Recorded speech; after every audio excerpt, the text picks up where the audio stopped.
Kini ang Digicast Negros 10 ang top 10 nga balita sa Negros Island Region ang amon idulong sa inyo. Kagaring atong top story subong nga adlaw, June 2, 2026. Army patay sa encounter sa Escalante City. LTO-NIR, ginausisa ang reklamo sa isa ka vlogger nga nagasinggitan magsabat ang isa ka empleyado. Comelec, nagpaatag nga madayon ang barangay kag SK elections. Balikyaan sa higad sang dalan sa boundary sang Alhis kag Dakuling, gintagaan sang final notice to vacate. Kag sa good vibes, nagapanalom sang dahon sa pool sang una, subong gold medal na ang ginasalom. Inatanan sa Digicast Negros 10.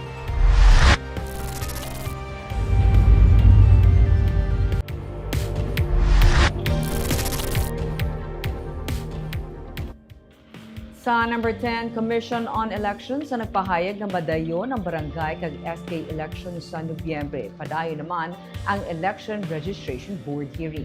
Sa Bacolod City, magluwas sa 42 ng mga applicants nga ginpasakaan sa opposition matapos ginkwestiyon ng ilang nga residency. May 22 ka iban pagid nga applicants nga ginapatawag ang Comelec Bacolod may kantanan sa mga dokumento nga ila ginpresent. Sunod kay Regional Director Lionel Marco Castellano, mga duha tubtub tatlo pa ka semana kag ma-consolidate nila ang final na number sa registered voters sa Negros Island Region. Si Castellano ang nagtambong sa ERB hearing sa La Carlota, bangod nga ang temporaryo nga naka-assign diri nga Comelec officer ang nag-schooling.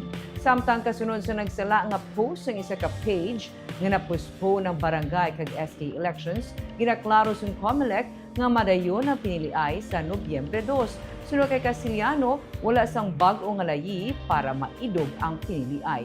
Nagpatuma na sang tikang kag ginaako na sang amo nga page ang responsibilidad sa nagsala nila nga post. From this week, bigyan kami ng 2 to 3 weeks to come up with the consolidated quarterly progress report at saka pagkatapos yung yung clustering na natin.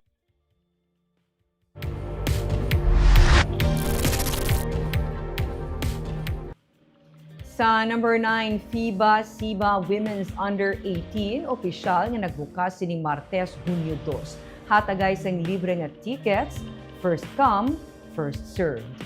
Opisyal na nga nagbukas ang hinampang para sa FIBA Women's Under 18 basketball qualifier sa STI West Negros University Gymnasium sa Bacolod City.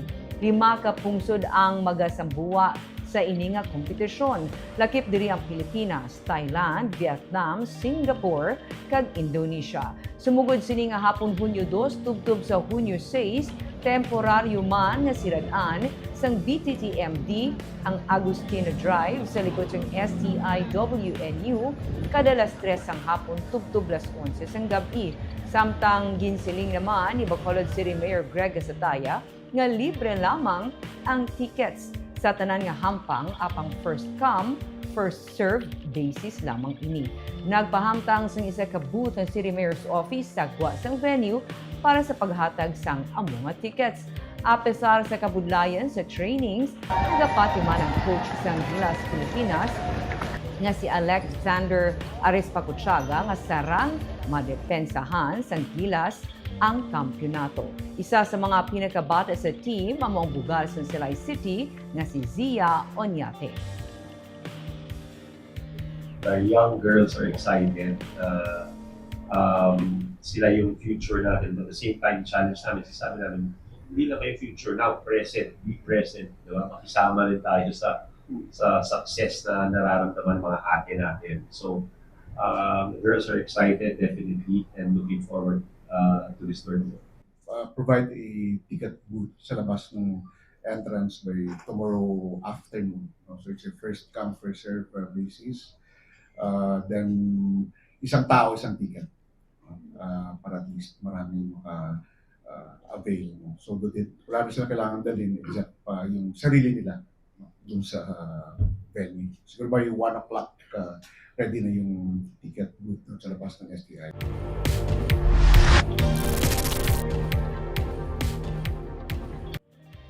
Sa number 8, ang Department of Agriculture Negros Island Region ang nagpatuman sa market inspection sa Siquijor kag Negros Oriental angot sa 50 pesos nga price ceiling sa imported premium rice. Sa Negros Oriental, ginpangunahan ni Agriculture Program Coordinating Office Head Bernard Limbaga ang market visit kag compliance inspection sa nagkalain-lain nga mga merkado, pribado kag pampubliko angot sa pagpatuman sa Executive Order 118 nga nagamando sang 50 pesos nga price ceiling sa kada kilo sang imported premium rice. Ang tikang kabahin sa pagpasiguro nga ang mga rice retailers ang nagasunod sa amo nga price cap kag para man mapangapinan ang interes sang mga konsumidor. Upod sa ginpatigay nga inspeksyon ng tiglawas ng Department of Trade and Industry, National Food Authority, lokal nga panguluhan, kag mga market administrator. Sa probinsya ng Siquijor, ginapatuman man ang dululungan nga market inspection sa pagpanguna ni APCO Head Agnes Guanela Cafe upod sa mga nagkalain-lain nga ahensya. Paagi sa mga tikang ginapakita sa DA-NIR nga ilaluyag ipasiguro nga padayon ang pagpangapin sa mga konsumidor kag ang pagpabilin man sa nagakaigo nga presyo sa bugas kag subuman pagtibong sang food security sa bug-os nga rehiyon.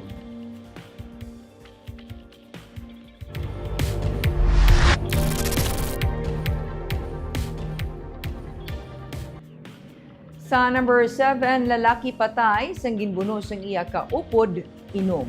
Kaso nga murder ang ginpasaka sang kapulisan sa atong Lunes, Hunyo 1, batok sa truck driver nga nagpatay sa isa ka laborer sa Sitio Palayan, Barangay Kabadyangan sa Himamaylan City. Igo sang buno sa liog kag likod ang naangkon sang biktima nga si alias Arnold, 41 anyos, nga nagresulta sa iya kamatayon. Nagwa sa investigasyon nga updanay man lang inom-inom ang biktima kag ang suspect nga si alias Ricky sa nagduntad ang pagbinaisay nga naglapot sa pagbinunanay sa adtong Sabado sang hapon Mayo 30. Nagapanin sang paho ang biktima sang gulpi lang naghambal ang suspect nga siya ang ginapahog sang biktima gamit ang kutsilyo. Naglikaw sa gamo ang biktima apang siya ang ginbuno sang suspect sa likod. Nagdalaga ng biktima ugaling ginlagas pagid siya sang suspect kag ginbuno sa liog antes ng palagyo.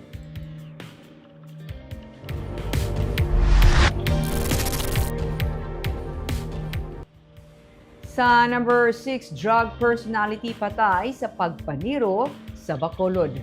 Nagapungko sa computer shop ang 43 anyos nga lalaki sang siya ang gintiro sang gunman sa Rachel Store, San Jose 2 sa Barangay Sumag, Bacolod City, Launa 27 sang Lunes sang kaagahon. Pila kaigo sang bala ang naangko ni alias Butchoy, taga Barangay Sumag, nga ginakabig sang pulis nga isa ka drug personality. Ang gunman nagasuksok sang helmet kag nalagyo ang kasang scooter type nga motor nga ginamaneho sang iya upod. Na-recover sa crime scene ang 7 ka suspected 45 caliber fired cartridge case kag 4 ka fired bullets. Ginsiling ni Police Captain na Andy Ofalia, ang hepe sa Police Station 9, may record nga carnapping ang biktima. Sir, anong motive natin, sir? Mo pala na nakita namon drug related garo activity. Kay because nga previously siya, sir, no? Ga-engage Isam ka engaged gid sa ho. Dinigo yes, sir. Sa lawas Oh. damo.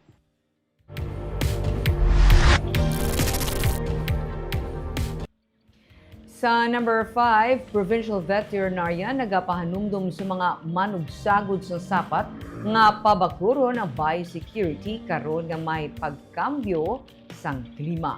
Sino kay Dr. Placida Lemana, hindi manegar nga kung may kambyo sang klima, apektado ang mga kasapatan labi na ang may manubo sang resistensya. Gikan sa tuman nga kainit nga panahon, nagdeklarar na ang pag-asa sang pagsugod sang tig-unulan. Suno kay Lemana, ang pagpabakod sang biosecurity nagakasayuran nga dapat may nagakaigo nga housing ang mga ginasagot nga sapat. Magpahamtang man sang foot bath sa lugar. Dugang pa nila mana, ipasiguruan dapat nila nga maayo ang kondisyon sa kasapatan pagi sa paghatag sa ila sang supplement kag vitamina. Suno kay lamana sa pagsapol nila sa mga veterinarian sa mga LGU kag sa katapos ang Arano o kunang Alliance of Hog Raisers Association of Negros Occidental, may mga minimal nga kaso sang diarrhea, sipon kag ubo sa kasapatan dala sang tuman sadto ka init nga panahon. Na-remind na naton sila nga basta gani may sudden change sang aton nga chimpo, oo, so maapektuhan gid na ang ang aton mga kasapatan. So gina-advise gid sila nga still proper nga nga housing kag ang maayong management like pagkaon, tubig, etc. Kag careful gid sila especially sa mga areas nga nanubuan kapin pa kung magtaas ang tubig.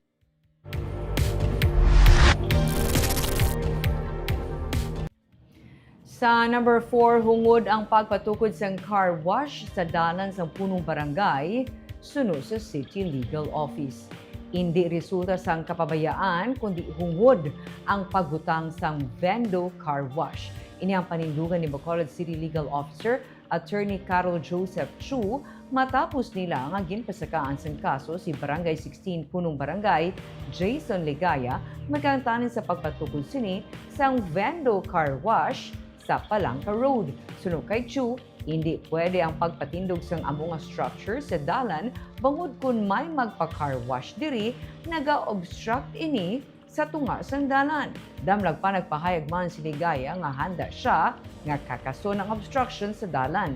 Apang sunog kay Chu, hasta sa karon wala pa ini makakas bisan pa sa makapila naman nga notice. Sang Hulyo 13, sang kinaligdan nga tuig ginpang kakas na sang CLO ang mga illegal structures sa Palangka Road sakop sang Barangay 16. Apang nagwa sa ila investigasyon nga matapos ang isa ka bulan, ang punong barangay naman mismo ang nagpatukod sa iya negosyo sa amo nga dalan. Hinahulatan lang sa CLO ang desisyon sang ombudsman makantanan sa kaso nga grave misconduct kag paglapas sa Republic Act 1319 o kunang Anti-Graft and Corrupt Practices Act na ginpasaka sa syudad batok kay Ligaya. Damlag paging kwestiyon sa punong barangay sa isa ka radio interview kung nga asya lang ang nagakakitaan kay kadamo man sang illegal structures sa syudad. Sang iya Bindo Car Wash, kag kung manotisyaran yung dito ang iya Bindo Car Wash, mapundo ang salakyan para tinduan kag ang mga e-bike dira para tinduan sa dala na iya mismo. So amo na ang aton dira, this is to send a clear message nga ang kampanya sa City Legal Office parte sa pag-clear kag paghawan sa aton mga dalanon kag mga including ang sa aton riverways, waterways, seryoso niya.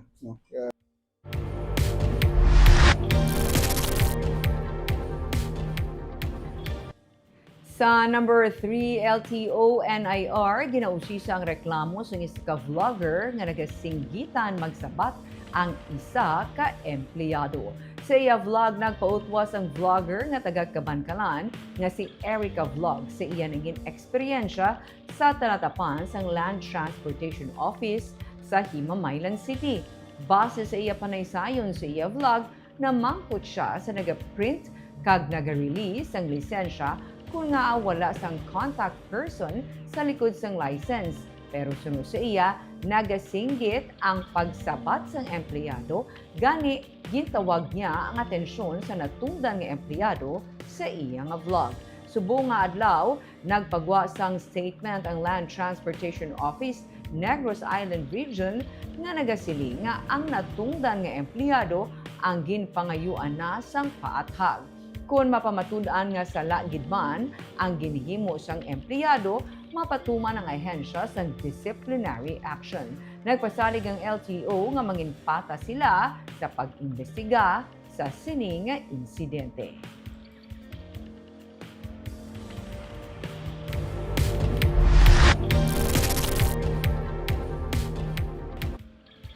Sa number 2, baligyan sa higad sang dalan sa boundaries ang alihis kag takuling ginatagaan sang final notice to vacate. Duha ka bulan na nagligad matapos nga magpagwa sang isa ka resolution ang sangguniang panlungsod nga nagatugot sa mga tenants ng Ascenso Market sa higad sang dalan sa boundary sang barangay Alihis kag Takuling sa Bacolod City nga magkuha sang special permit. Apang sang Lunes, natukiban sa Bacolod City Legal Office nga wala sang bisan isa sa mga tenants ang naghikot sang ilang special permit. Ginserbihan na sang CLO sa final notice to voluntarily vacate ang 27 ka mga tenants nga nagapanag-iya sa 51 ka mga stalls sa nasambit nga lugar. Ginsiling ni Attorney Carol Joseph Shu ang pamuno sa CLO nga ilan na lang ginahulat nga maghatag sang paathag ang mga vendors kung nga wala nila ginhikot ang special permit bisan sa duha ka bulan nga ginhatag sang syudad sa ila. Dugang pa niya, illegal man ang pagpatukod sa permanent structures sa mga dalan bangod public road ini. Damlag pa, gin-grant sa SP ang resolution para sa amo nga mga vendors bangod sa rason nga mayara sila sang patigayunon nga trade fair pumalin March 26 tubtub May 31 sining nga tuig. Matapos nga maserbe ang notice, may napulo na lang kaadlaw ang mga vendors agud maghalin sa among nga lugar. Ang punto tada ng city legal gani nag-hold kita sa aton enforcement dira no kay tungod gina we have to respect ang kuan sang sanggunian for nga gintagaan sila sang special permit dira. But wala sila yan nagkuha sang special permit. Amo na daya ang dako nga problema da. Ano ang wala bla good faith. Wala sang gipakita nga good faith ang barangay.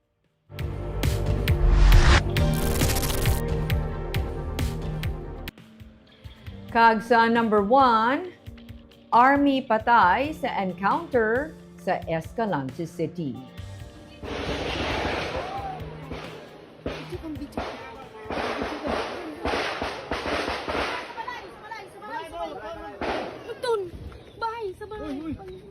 Pasok.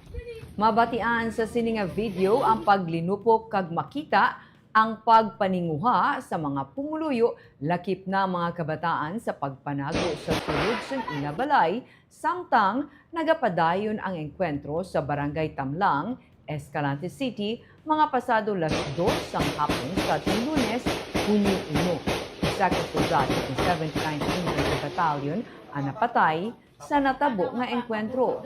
Naglawig sang 10 minutos ang pagbayluhan na isang lupok sa mga soldado kag 5 ka mga katapo sang New People's Army Northern Negros Front. Sunod kay First Lieutenant Phoebe Fajardo, ang Civil Military Operations Officer sa 79th IB, ang mga nakaengkwentro sa mga soldado ang mga rebelde nga responsable sa pagpatay sang duha ka mga sibilyan sa Calatrava sang Mayo 5 kag 14. Samtang isa naman ka ginalagar miyembro ng NPA ang nadakop kag nakuhaan sa 45 caliber pistol sa checkpoint operation sang Armed Forces of the Philippines kag Philippine National Police sa Barangay Mabini, Escalante City, mga 4:00 sang hapon sadtong Lunes. Sunod kay Fajardo, gikan ang amo nga persona sa Barangay Tamlang.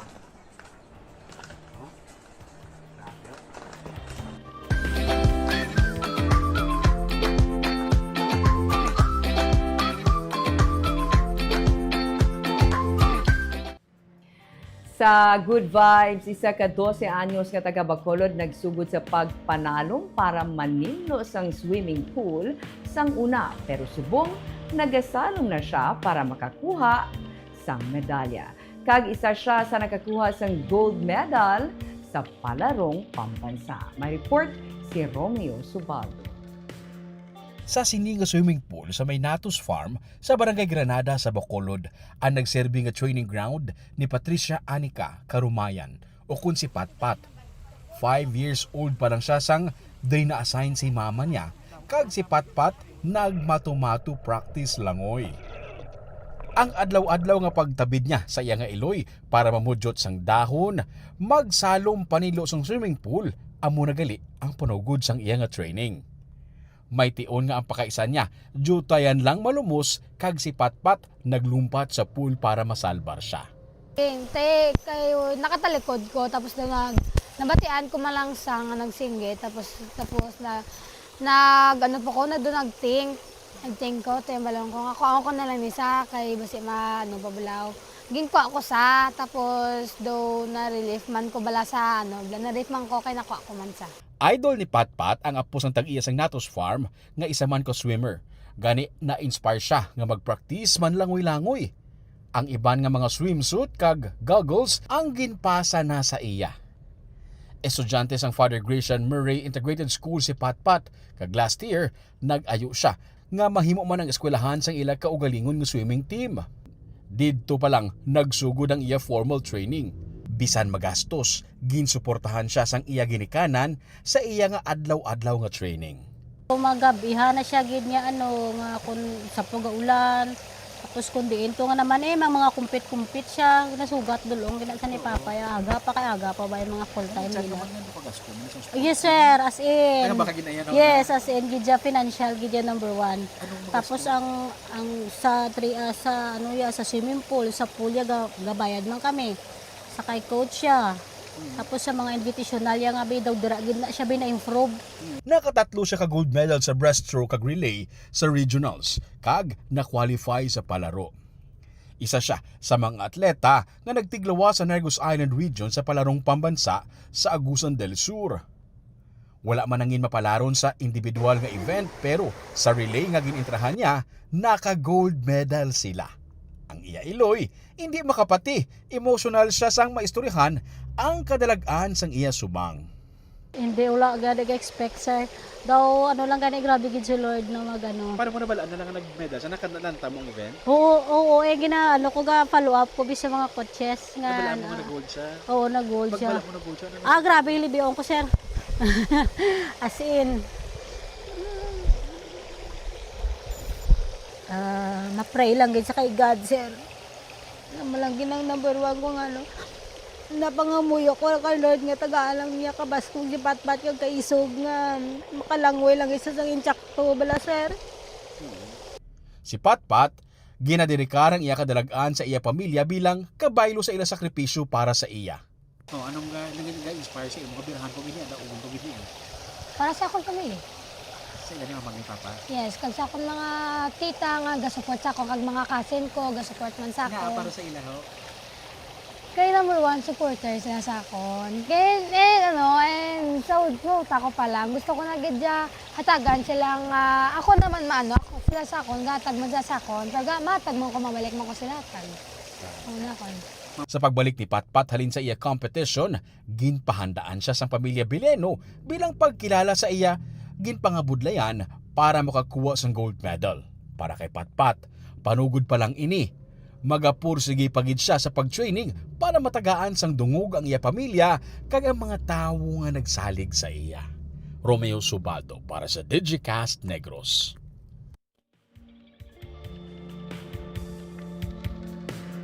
Congratulations kag of course kita shout out sa ating mga live viewers kay Gerardo Marquez, maayong hapon Digicast Negros, maayong hapon Ma'am Barbara. Aya Buford, blessed afternoon Pinas, watching in Russia.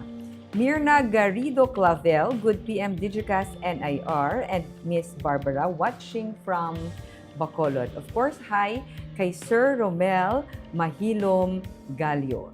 Shona Evangelista Caredo, maayong hapon Digicast Negros, watching from Singapore. Junard Rosales, shout out Ma'am Barbara, watching from Hacienda Mayo, Barangay Sikaba, Cadiz City. Hello sa kay Sir Junard, kag sa tanan nga mga kaupod niya nga nagalantaw sa Sikaba, Hacienda Mayo sa Cadiz City. Kagamayadong top 10 stories of the day, tub-tub was. Ako si Barbara Mijares. Maayong gabi.